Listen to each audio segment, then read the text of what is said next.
deglución. Entonces, la deglución tiene tres fases bien establecidas, una fase oral, una fase faríngea y una fase esofágica. En total, toda la deglución dura en promedio 10 segundos, es un periodo bastante corto. Y antes de deglutir, indudablemente hay un preacondicionamiento, ¿no? Para preparar a nivel oral el bolo.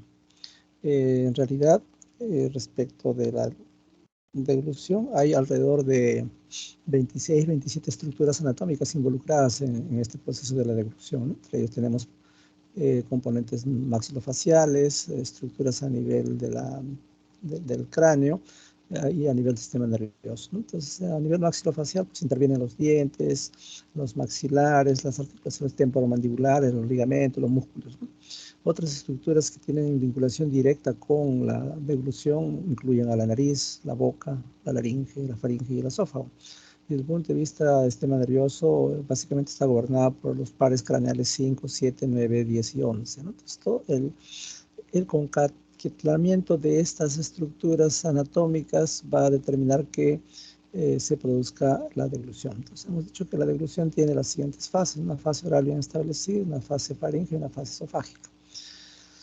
En la fase oral, el paciente pues mastica el alimento, previamente lo envuelve con saliva, se califica la magnitud, las características del alimento. Hay alimentos que son muy sólidos, duros, hay alimentos que son de consistencia pastosa y los hay semilíquidos o líquidos, ¿no? Entonces, todas las estructuras que hemos mencionado se organizan y una vez que se ha procedido a la masticación, este bolo es lanzado hacia la pared de la faringe, ¿no? Entonces, esto es la última parte de la fase oral, que es la propulsión. Ya en una fase faríngea se inicia el reflejo de la deglución, ¿no? En la cual, como ustedes ven la transparencia, se produce una serie de fenómenos que hacen que progrese ese bolo, ¿no? Entonces, en ese contexto se produce una elevación y retracción del paladar blando, como ven acá, se va hacia arriba y hacia atrás. Y hay un movimiento en sentido anteroposterior del complejo conformado por el hueso hyoides y la laringe, ¿no? Esto con el objeto de que cuando el bolo progrese a través de la pared de la faringe no ingrese a la vía respiratoria. Ese es el objetivo de estos dos. Entonces se produce el cierre de la laringe y se contrae la faringe y por lo tanto acá es donde se da la fase faríngea, ¿no? Luego viene la fase esofágica.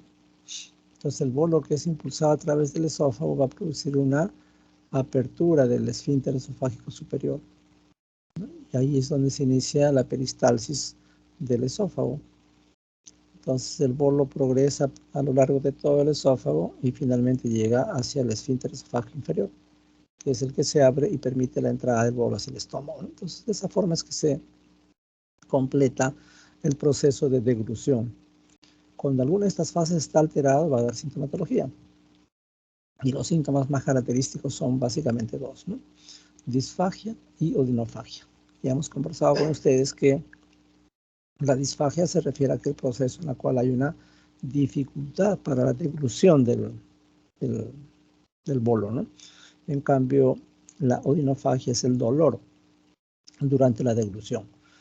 Entonces, cuando nos referimos a la disfagia, pues, como digo, consiste en que hay una dificultad para tragar, para deglutir los alimentos, ¿no? Y acá hacemos una clara diferenciación. Cuando la disfagia es de carácter orgánico, ya hemos señalado que la mayoría de enfermedades tienen dos versiones, una versión orgánica y una versión funcional, ¿no? O psicógena. En la versión orgánica hay un daño estructural. En la versión funcional no hay daño estructural. Es básicamente un paciente con un componente ansioso importante, es un paciente con un problema neuropsiquiátrico, entre otras cosas. Y donde obviamente no hay un daño estructural. Entonces, ¿cómo sabemos que un paciente tiene un daño estructural? Cuando la disfagia es progresiva.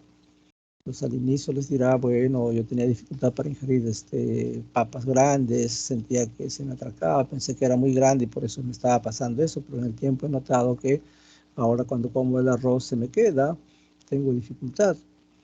Y hace poco nomás, desde ayer, estoy presentando problemas cuando me dan jugos, siento que se me queda atascado en el esófago. Entonces, Y finalmente, ya cuando el problema se hace muy manifiesto, les va a decir, pues bueno, ahora ya no puedo ni tomar líquidos, todo se me sale, se me resbala y siento dificultad, ¿no? Entonces, cuando es así progresiva en el tiempo, eso es de carácter orgánico. Probablemente un cáncer, probablemente una micosis, digamos cándida o citomegalovirus en contexto inmunosuprimidos que está proliferando en el esófago. ¿Ya? En cambio, si el paciente le dice, mire, yo tengo dificultad para deglutir, por eso he bajado de peso, no puedo comer arroz, no puedo comer jugo, y todo se ha presentado de golpe, de un momento a otro, sí, de un momento a otro, todo junto. No paso arroz, no paso líquidos, eso tiene connotación psicológica. ¿Ya? Entonces, allí obviamente de buenas a primeras no le podemos decir, oye, usted está nervioso, ¿no? Primero hay que demostrarle que es así. Le pediremos una serie contrastada con varios del esófago y veremos pues, si realmente tiene alguna justificación para que presente el síntoma, ¿no? Se le hará una esofagoscopía, que generalmente se hace una endoscopía alta que incluye esófago, estómago y duodeno, ¿no? Eventualmente puede ser tributario hacerle una manometría de esófago, ¿no? Para ver si hay alguna dificultad en el peristaltismo. Entonces, esta disfagia, como repito, puede alterar cualquiera de las tres fases de la deglución. Y la consecuencia es que los pacientes, cuando, por ejemplo, alteran la segunda fase, en la fase esofágica, cuando no se cierra bien la laringe, va a producir neumonías aspirativas, ¿no? O a expensas de que el paciente no deglute adecuadamente, va a ir a la deshidratación, a la desnutrición. Entonces, esos son aspectos que van a acompañar a los pacientes que tengan disfagia. Y entonces, cuando alguien tiene disfagia y ya claramente establecido que tiene visos de organicidad, entonces tenemos que buscar las causas. Y las causas son múltiples, ¿no? Pueden estar ubicadas a nivel infeccioso, son de carácter metabólico, iatrogénicas, con componente neurológico o eventualmente también con componente miopático. Esa es una forma de establecer. La otra forma de establecer es de acuerdo a que el origen sea de carácter mecánico o neurológico. En ese caso estamos invocando la clasificación por patogenia. También podemos estratificar de acuerdo al cuadro clínico si es un componente orofaringeo o es esofágico puro, de acuerdo a la severidad leve, moderado y severo, ¿no? Entonces, ocupémonos de alguno de ellos. Cuando es de carácter mecánico, indudablemente hay una obstrucción a que pase el alimento por el esófago, ¿no? Y acá está una lista de enfermedades, ¿no? Entre trastornos infecciosos, candidiasis oroesofágica, citomegalovirus en el esófago, esófago de Barrett en gente que tiene enfermedad por reflujo gastroesofágico, por ejemplo. Hay componente inflamatorio, ¿no? Gente que toma, por ejemplo, alendronato, hemos comentado anteriormente que puede estar el paciente recibiendo tratamiento para osteoporosis, le dan alendronato y nadie le dice cómo lo tiene que tomar. Entonces, el paciente eh, tiene claramente la idea de que toma con agua y luego se recuesta. Obviamente eso regresa y produce una esofagitis, con inclusive úlcera del esófago. Y ahí hay un problema inflamatorio serio, ¿no? O hay un esófago de Barrett que no le dieron importancia y lo tiene 4 o 5 años y ya terminó un cáncer de esófago. O hay una compresión extrínseca, ¿no? De repente tiene un linfoma, el paciente tiene sudoración, tiene prurito, tiene fiebre de Pelebstein, de la famosa fiebre en dromedario, y todas esas son alertas de que el paciente está haciendo un linfoma, y por si fuera poco, está presentando disfagia. ¿Qué está pasando? Hay ganglios en el mediastino que han aumentado de tamaño notablemente en relación al linfoma y es una compresión extrínseca. Entonces, eso es un problema de carácter mecánico. Sin embargo, hay gente que tiene afectación neuromuscular, ¿no? Entonces, por ejemplo, eso se ve en las enfermedades miopáticas, ¿no? Una miopatía por hipertiroidismo, una miopatía asociada a esclerosis múltiple, a esclerosis lateral amiotrófica, a desmatomiositis, etcétera. Son entidades en las cuales hay gran debilidad muscular. La misma miastenia gravis puede ocasionar debilidad muscular. Entonces, en muchos de ellos hay dificultad para iniciar la deglución. ¿Por qué? Porque no hay la fuerza que propague la propulsión del bolo hacia la pared faríngea y esofágica por consiguiente. Adicionalmente, el peristaltismo puede estar alterado y entonces el paciente tiene dificultad para deglutir. Y cuando nos chocamos con la clasificación clínica, hay gente que tiene problemas pues, a nivel de orofaringe, ¿no? Los que hemos mencionado, por ejemplo, reducción de cierre labial en gente que tiene esclerodermia, ¿no? En la esclerodermia hay un acartonamiento de la piel, pero también hay una disminución de la apertura bucal. No pueden abrir ampliamente la boca, entonces esa reducción no les permite masticar bien, y entonces tiene que estar tomando alimentos licuados o líquidos, ¿no? Igualmente hay gente que tiene alguna patología en la lengua producto de un problema a nivel de tronco encefálico, una isquemia, por ejemplo, y eso hace que la lengua esté desviada hacia un lado y no pueda deglutir bien. O el mismo paciente que tiene un Sjögren o una esclerodermia, no tiene un rango adecuado, sobre todo los pacientes con artritis reumatoidea, por ejemplo, alteran el rango articular, entonces no puede masticar bien sus alimentos, ¿no? O es un paciente con una mala oclusión dentaria, tiene prognatismo, por ejemplo, ¿no? Entonces todos estos van a repercutir en que el paciente tenga disfagia. Pero no solamente hay compromiso orofaríngeo, hay gente que tiene compromiso esofágico. Dentro de las causas orofaringeas que he estado señalando, podemos mencionar a las lesiones estructurales propias de la cabeza y el cuello, tumores en cabeza y cuello, ¿no? Por ejemplo, una tiroides muy enorme, como suele verse en los bocios endémicos. Cuando ustedes van a ir a zonas de alta endemicidad del bocio endémico, son bocios enormes, ¿no? Se ve, por ejemplo, en que son los Alpes y en las zonas andinas cercanas a los Andes. En Huaraz hay un poblado muy cercano, en Tarma, en Tapo, en Cusco, en Maras, la famosa sal de Maras que ustedes han escuchado. Es una sal que no tiene yodo y entonces esas personas se alimentan de productos que tienen una carencia enorme en yodo y entonces para compensar eso la glándula tiroidea comienza a crecer, se hiperplasia para captar el poco yodo que tiene y de esa forma poder compensar la falta de hormona tiroidea y eso puede comprimir a nivel orofaringeo y eso da un problema, ¿no?, de disfagia. Y no solamente el bocio endémico, los tumores, ¿no? A veces hay gente que tiene escrófulas, por ejemplo, que es la versión tuberculosa de una adenitis ganglionar, o neoplasias de ganglio, ¿no?, como son los linfomas, por ejemplo. O el paciente fue sometido a una cirugía de tiroides, ¿no?, porque justamente era muy grande su tiroides, estaba comprimiendo algunas estructuras vecinas, y en ese intento se lleva el recurrente laringio, y el paciente queda con una voz bitonal y con disfagia, indudablemente, ¿no? Y cuando invocamos problemas neuromusculares, ahí tenemos pues a las enfermedades del sistema nervioso central, ¿no? El accidente cerebrovascular no solamente compromete la parte de músculo estriado, sino también compromete musculatura lisa. Y entonces si se compromete la faringe y el esófago tiene musculatura lisa, se va a presentar disfagia, ¿no? Pero acá básicamente estamos discutiendo la parte orofaringea. El Parkinson, el Alzheimer también suelen cursar con debilidad muscular alto, al igual que la esclerosis lateral amiotrófica.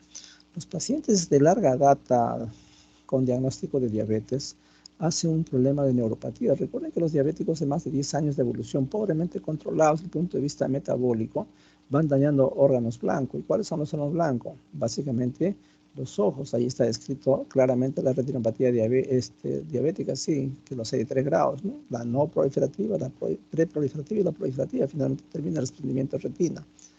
Existe la nefropatía diabética, que los hay de 5 grados. Comienza con un estado de hiperfiltración y termina con una insuficiencia renal crónica, que en algún momento lo hace dependiente de diálisis. Pero también existe la neuropatía, que tiene 3 versiones. La neuropatía diabética puede ser somatosensitiva, sensorial y autonómica. Y entonces cuando hay compromiso a nivel de nervios craneanos, hay una desmielinización y por lo tanto se altera el peristaltismo. Y ese peristaltismo se altera desde la parte más alta hasta el ano. Entonces existe, por ejemplo, la gastroparesia diabética, existe los pacientes que tienen un problema de esófago en cuanto al peristaltismo. Los diabéticos característicamente hacen diarrea, estreñimiento, diarrea, estreñimiento. ¿Por qué? Porque ya no se mueve el intestino. Entonces, cuando hay falta de peristaltismo, proliferan los gérmenes de tractos bajos, comienzan tractos altos y dan diarrea. Por eso la característica clásica del diabético que hace diarreas nocturnas intercaladas con procesos de estreñimiento, ¿no? Eventualmente también hay compromiso de musculatura lisa, ¿no?, como las miopatías que he mencionado, ¿no? Tanto el hiper como el hipotiroidismo, la distrofia muscular, la enfermedad de Duchenne, por ejemplo, son causas de compromiso musculoesquelético. Entonces, esto para señalar problemas a nivel orofaríngeo, pero también a nivel esofágico, ¿no? Los mismos tumores, las neoplasias de esófago, los cuerpos extraños, a veces el niñito se pasó una moneda, se pasó un imperdible y eso va a ocasionar disfagia. Entonces tiene que ser retirado por endoscopía habitualmente, rara vez termina en cirugía, ¿no? más en niños pequeños o gente con problemas de coeficiente de inteligencia disminuido, como los Down, por ejemplo, ¿no? O gente que con fines suicidas se tomó un cáustico, digamos ácido muriático, y logró sobrevivir. Y eso va a quedar con zonas estenóticas a diversos niveles y por consiguiente eso es una causa de disfagia también. O es un paciente que tiene un linfoma y es sometido a radioterapia y quimioterapia, ¿no? O tiene alguna otra neoplasia en pulmón, entonces la irradiación no solamente compromete la parte neoplásica, sino también los tejidos vecinos, entre ellos el esófago, y eso es una causa de disfagia. Es conocido la esofagitis, en la cual la mucosa del esófago pues, está muy friable, al menor contacto se deshace como una gelatina, ¿no? Y es una causa de disfagia. Enfermedades neuromusculares, en la acalasia es una de ellas, vinculada a la ausencia de plexus de Meissner, y que básicamente se caracteriza porque hay una gran dilatación del esófago con una hipertonía del esfínter esofágico inferior. Y es otra causa de disfagia de carácter esofágico, ¿no? El espasmo esofágico difuso forma parte de aquellos pacientes que pueden tener una connotación neuropsiquiátrica, ¿no? Y diabetes, lo que hemos comentado por neuropatía, puede ser causante de disfagia a nivel esofágico. Y de acuerdo a la severidad vamos a tener gente que tenga disfagia leve, en la cual hay un trastorno de la movilidad, hay retrasos en la deglución, hasta las formas severas en la cual el paciente puede ir claramente a hacer una neumonía aspirativa o alteraciones de carácter respiratorio, ¿no? Entonces, cuando ya el paciente presenta estos síntomas, uno tiene que documentar esa disfagia. Entonces, ¿cómo evaluamos la disfagia? Primero, la historia clínica, como siempre, ¿no? La historia clínica tiene que ser muy juiciosa, muy minuciosa. Entonces, tenemos que preguntar al paciente cuánto tiempo tiene esta anomalía, ¿no? Y cómo comenzó. Entonces, les dirá, pues, lo que acabo de referir al inicio, ¿no? Que al principio tenía dificultad para pasar alimentos grandes, después fueron arroces o porciones más pequeñas, y todo eso se ha ido acompañando de pérdida de peso. ¿Por qué? Porque ya no se alimenta adecuadamente. En ocasiones también dice, no solamente tengo dificultad para deglutir, sino también me duele. Al principio no me dolía y ahora me duele. Entonces, es un síntoma acompañante importante, es la odinofagia, lo cual nos quiere decir que está progresando la anomalía, ¿no? Y esta deglución pues comienza a sólidos y luego a líquidos cuando es de carácter orgánico, ¿no? El paciente les va a referir claramente a qué nivel está ubicada la disfagia. Vamos a ver más en la siguiente diapositiva cuando sospechamos que está a nivel orofaríngeo y cuando a nivel esofágico. Igualmente, en los antecedentes preguntaremos si ha sido sometido a una cirugía, ¿no? En el examen físico ustedes verificarán, ¿no? Pero de repente es un paciente que no aporta muchos datos y no se acuerda de una cirugía que le han hecho previamente o hace 15, 20 años atrás y ahora ya presenta el problema. ¿Y qué pasó? Se volaron el recurrente laríngeo, ¿no? Y entonces cuando ustedes revisan el cuello hay toda una cicatriz porque le han hecho una tiroidectomía, ¿no? Le han sacado toda la tiroides porque tuvo un cáncer, por ejemplo, de tiroides. Y los síntomas asociados son pues cambios de voz, sobre todo cuando hay compromiso recurrente laringio, pérdida nasal, ¿no? Gente que tiene paladar hendido, que tiene el labio leporino, a veces sale la comida por la nariz, ¿no? O en niños pequeños que dan de lactar en una postura muy recostada, pueden acusar otalgia como expresión de otitis media, y principalmente vinculado a gente que tiene paladar hendido o labio leporino, ¿no? Y entonces, los síntomas que va a referir el paciente básicamente están referidos en esta transparencia, ¿no? Cuando el paciente les dice, doctor, me cuesta tragar, no puedo iniciar la deglución, entonces el problema está a nivel orofaríngeo, ¿no?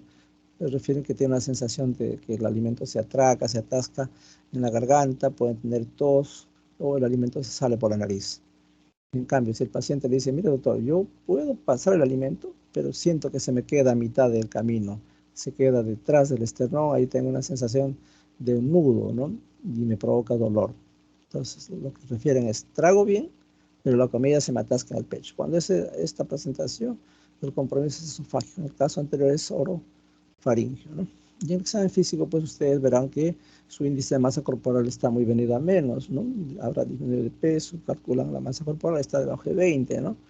También hay que valorar el estado mental. Si hay una neoplasia, habitualmente están desanimados, están deprimidos porque ya saben su diagnóstico y el pronóstico. O simplemente es un paciente con, por ejemplo, una enfermedad bipolar. Hay momentos en los cuales pues están en la crisis maníaca y están muy alegres y momentos en los cuales se deprimen, y esa depresión hace que curse con trastornos de la alimentación, ¿no? O gente que tiene cuerpos extraños, hace que tenga una cialorrea, babean o tienen disnea, etcétera. La calidad de la voz se hace bitonal cuando hay compromiso del nervio recurrente laríngeo, que ya lo he mencionado varias veces, ¿no? Igualmente, si hay compromiso los pares craneales 5, 7, 9, 10 y 11, que son los que tienen que ver con la deglución, ¿no? O a veces es un paciente que tiene perforación del paladar blando, ¿no? Paciente joven, y cuando le preguntan si consume cocaína, efectivamente es un paciente que inhala cocaína. Hemos visto gente con gran destrucción del septum nasal, con destrucción del paladar blando, y lesiones realmente dramáticas, ¿no? Y eso obviamente da disfagia, ¿no? El examen laringio no está a la mano para nosotros. ¿Por qué? Porque esto requiere un aditamento. ¿Cuál es? El laringoscopio. Usualmente esto lo van a hacer en anestesiología, ¿no? Cuando ya hayan avanzado más ciclos, ¿no? Pero indudablemente si el paciente tiene compromiso laringio, pues habrá hipersecreción laringea, habrá movimientos alterados de las cuerdas vocales con descoordinación, etcétera. Pero esto es patrimonio del otorrino o del anestesiólogo cuando hace el examen laringio, ¿no? Está mucho más abajo, no está dentro de nuestras posibilidades examinarlo. Desde el punto de vista procedimental, ¿qué debemos hacer? Sentar al paciente, le pedimos que abra la boca y pedimos que simule, que muerda, que movilice el maxilar inferior hacia los costados para ver el rango articular, ¿no? Y obviamente tendremos preparado alimentos de diversas texturas, ¿no? De repente unos sólidos, unas papillas, un jugo, y vemos cómo es que deglute, con cuál de ellos tiene dificultad, ¿no? Indudablemente hay que evaluar la cavidad oral, de lo cual la doctora Coaira ya les ha hablado. Ahí pueden haber una serie de anomalías que por ahí hay que comenzar, ¿no? Luego hay que evaluar el estado faríngeo, evaluar la calidad de la fuerza de la voz para ver la laringe. Hay que auscultar al paciente. Muchas veces no auscultamos al paciente y el alimento que está deglutiendo está pasando al pulmón. ¿Por qué? Porque hay una fístula traqueoesofágica. Ahora último, con esto de la pandemia, mucha gente ha ido a ventilación mecánica, han estado con intubados 30 días, 20 días, y a veces se ha formado una fístula entre el esófago y la tráquea. Y cada vez que ingiere alimentos se ahogan, que tienen una fístula traqueoesofágica. Entonces hay que tener en cuenta eso, hay que auscultar el pulmón. Enseguida tenemos algunos ejemplos de patologías que van a llevar a odinofagia o disfagia, ¿no? Entonces, por ejemplo, este es un paciente que ha consumido cáusticos, ¿no? Están decepcionados de la vida, fueron engañados de repente, y se toman ácidos muriáticos, toman los aditamentos que se utilizan para limpieza, ¿no? El cloro, esas cosas. Y entonces, si sobrevive, quedan estas áreas estenóticas con zonas de dilatación, ¿ya? Y entonces cuando ustedes toman una serie con vario van a encontrar estas estructuras o estenosis, ¿no? Eso indudablemente va a causar disfagia, pues, ¿no? ¿Por qué? Porque esto ya está rígido, está acartonado. Entonces cuando se produce el peristaltismo, el alimento se queda acá, se estrecha, produce dolor, no produce espasmo. Es una causa, la historia previa de ingesta de cáusticos, ¿no? Y así por el estilo hay varios. Los divertículos, pregunta de examen. Hay divertículos de diversa índole. El más famoso es el divertículo de Senker, ¿no? Que es un fondo de saco ciego paraesofágico, usualmente en el tercio superior del esófago, y muchas veces es una causa de halitosis. El paciente ingiere alimentos, una porción pasa por el esófago hacia el estómago y otra porción se queda en el divertículo de Senker. Y cada vez que abre la boquita, pues tiene un olor fétido, ¿no? Tiene halitosis. Y nadie se percata, ¿no? De cuál es la causa, hasta que le hacen una endoscopía y encuentran todo normal, pero cuando están retirando con endoscopio, ahí se dan cuenta de que hay un fondo de saco que está comunicándose con el esófago, el famoso divertículo de Senker, ¿no? ¿Qué otros ejemplos más tenemos? Acá justamente tienen una serie radiográfica que se pinta el divertículo de Senker, ¿no? O sea, aparte de que se pintó el esófago, hay una tetita que nos dice que allí existe un divertículo de Senker, ¿no? Y acá cuando están saliendo con el endoscopio, esta es la cavidad esofágica y al costadito hay otra cavidad paraesofágica. Esa es la boca del divertículo de Senker, ¿no? Probablemente este es quirúrgico y se soluciona el problema. acalasia, las famosas radiografías en punta de lápiz, ¿no? Gran dilatación del esófago, lo que se llama megaesófago, con una estructura, una estrechez distal cerca del esfínter esofágico inferior, característico de la acalasia, ¿no? Las hay formas adquiridas y las formas congénitas, ¿no? También los pacientes que están con trypanosoma cruzi y con enfermedad de Chagas pueden desarrollar este problema en el largo plazo. Después también tenemos el reflujo gastroesofágico, que en el largo plazo puede ocasionar enfermedad de Barrett y cáncer de esófago, ¿no? Esto en los últimos años principalmente vinculado a la presencia de Helicobacter pylori. El reflujo gastroesofágico consiste en que el esfínter esofágico inferior va perdiendo tono, entonces se producen las famosas vinagreras. El paciente dice, doctor, yo todo el tiempo sufro de vinagreras, no puedo comer bastante, si como bastante siento un ardor detrás del esternón. Y entonces cuando ustedes hacen una endoscopia van a encontrar todo este componente inflamatorio de esa zona, ¿no? Que en el tiempo lleva a lo que se llama el esófago de Barrett. El esófago de Barrett es el que precede a esta formación, a este proceso neoformativo que es el cáncer de esófago, ¿no? Son lesiones así abollonadas y con gran estrechez en la serie radiográfica. Entonces todos estos son ejemplos de gente que va a tener disfagia y eventualmente también se acompañan de odinofagia, ¿no? Como reiteramos, es el dolor al deglutir, ¿no? Entonces uno se preguntará si el paciente presenta una úlcera esofágica o solamente un componente inflamatorio, una esofagitis de reflujo, por cándida, etc. O ya existe una infiltración por neoplasia, ¿no? O hay un cuerpo extraño, por ejemplo. Igualmente valoraremos si el paciente tiene Helicobacter que está ocasionando una esofagitis péptica. O es un trauma esofágico porque consumió un AINE, consumió alendronato, etc., ¿no? O el paciente se tomó pues ácido, ¿no? O es un inmunosuprimido y tiene citomegalovirus en el esófago, ¿no? Entonces eso va a provocar dolor. Otro síntoma importante es la regurgitación. Más que nada se ve en pacientes con componentes de psicógeno y en niños, ¿no? En la cual hay expulsión de pequeñas cantidades de alimentos sin náuseas. Esto no es un vómito, sale espontáneamente y se presenta pues en gente que tiene acalasia, ¿no? ¿Por qué? Porque el esfínter esofágico inferior está alterado, ¿no? También las estenosis esofágicas, producto de la ingesta de cáusticos, ¿no? O hay gente que tiene divertículos esofágicos como el Zenker u otro tipo de divertículos. Y cuando el compromiso es a nivel gástrico, son aquellos pacientes que ingieren alimentos en una cantidad exagerada y entonces hay plenitud gástrica y el esfínter esofágico es incompetente, entonces los alimentos regresan, ¿no? O es un paciente que tiene estenosis del píloro porque tiene una neoplasia, por ejemplo, a este nivel. Otro síntoma relativamente frecuente es la presencia de pirosis, ¿no? Que es la sensación de ardor retroesternal, conocida también como acidez, ¿no?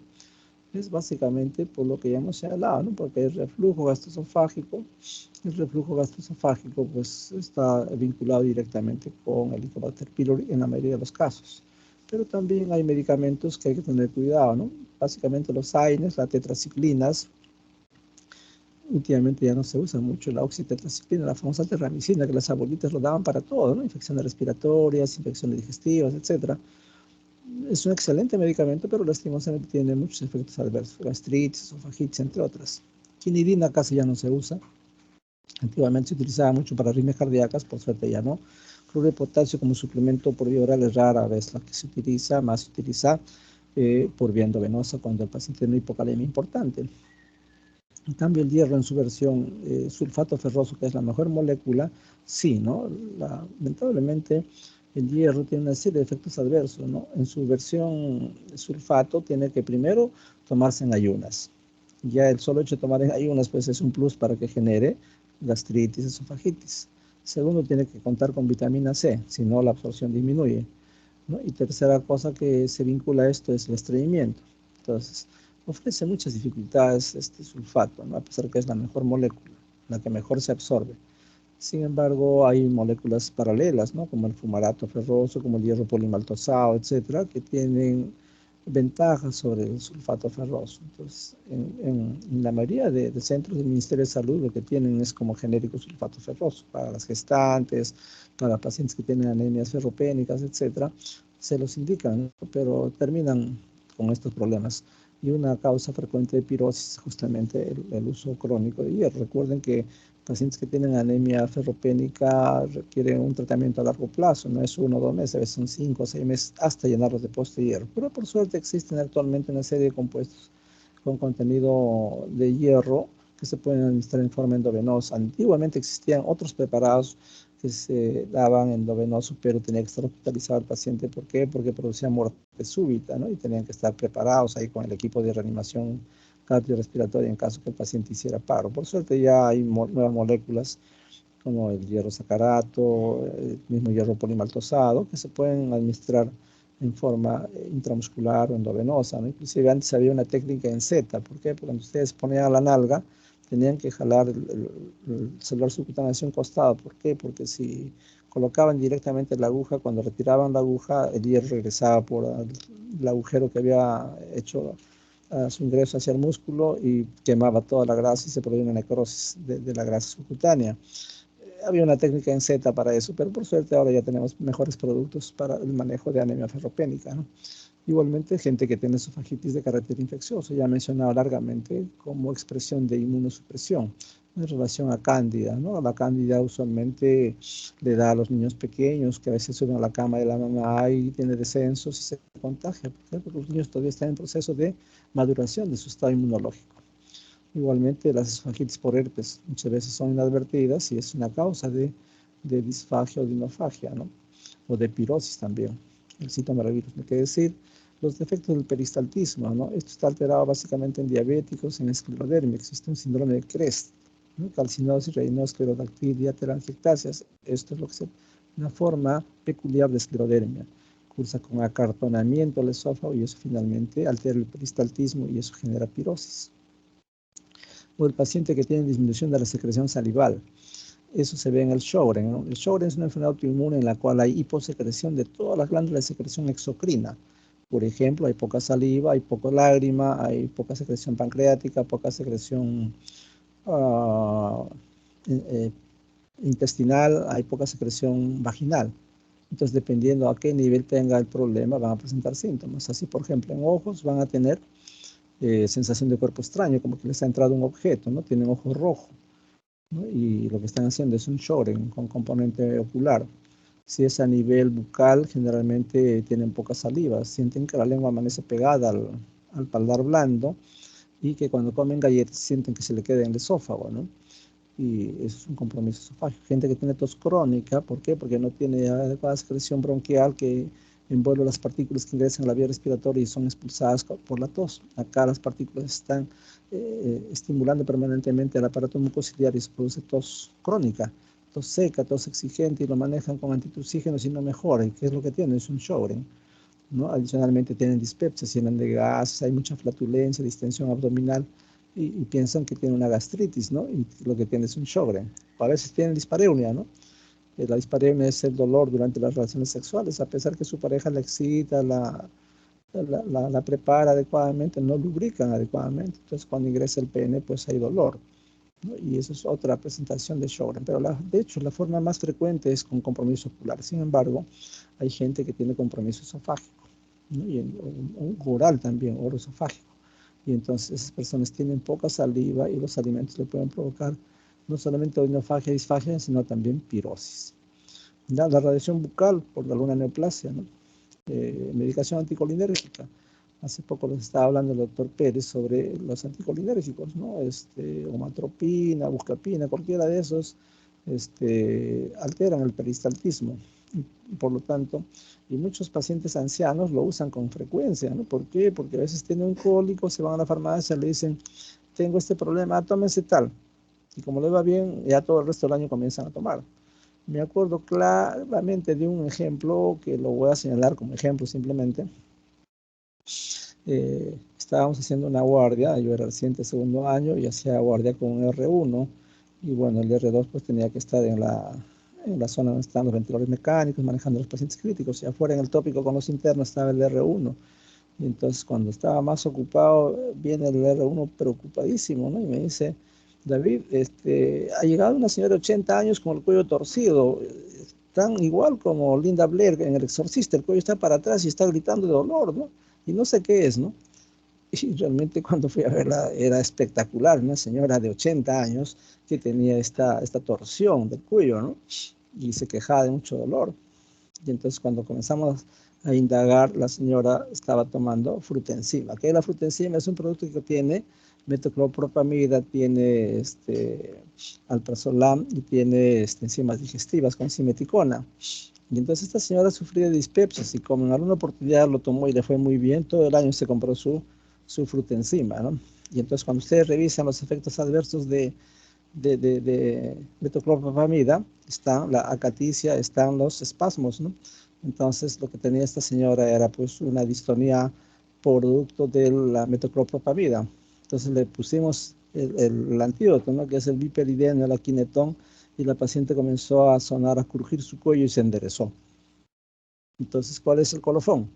De que mucha gente toma medicación por automedicación, ¿no? Y eso está mal en nuestro país, pues, ¿no? Y terminan con estos problemas, ¿no? La calasia ya largamente comentada. Algunos pacientes pueden quejarse de pirosis y lo que tienen es una cardiopatía coronaria, ¿no? No tiene nada que ver con tracto digestivo. Y en ocasiones, a pesar que ustedes se echan a buscar las causas, no va a encontrar ninguna causa, ¿no? Es de carácter idiopático, se considera. Entonces, un poco para disfrazar nuestra ignorancia, cuando no sabemos qué tiene el paciente, decimos, es idiopático primario, ¿no? Muy bien. Entonces, eso era lo que queríamos transmitirles rápidamente respecto del concepto de cocedisfagia, neofagia, regurgitación, pirosis, son síntomas asociados a alteraciones esofágicas. Este es nuestro hospital. Yo no sé si tengan alguna pregunta, algún comentario. Los tratados esofágicos lo van a ver de cuando en cuando, pero no hay que perder de vista, ¿no? Porque como ven, hay enfermedades sistémicas que pueden tener repercusión a ese nivel. Y si no lo pensamos, se nos va a pasar el diagnóstico. Bien, no sé si tienen preguntas.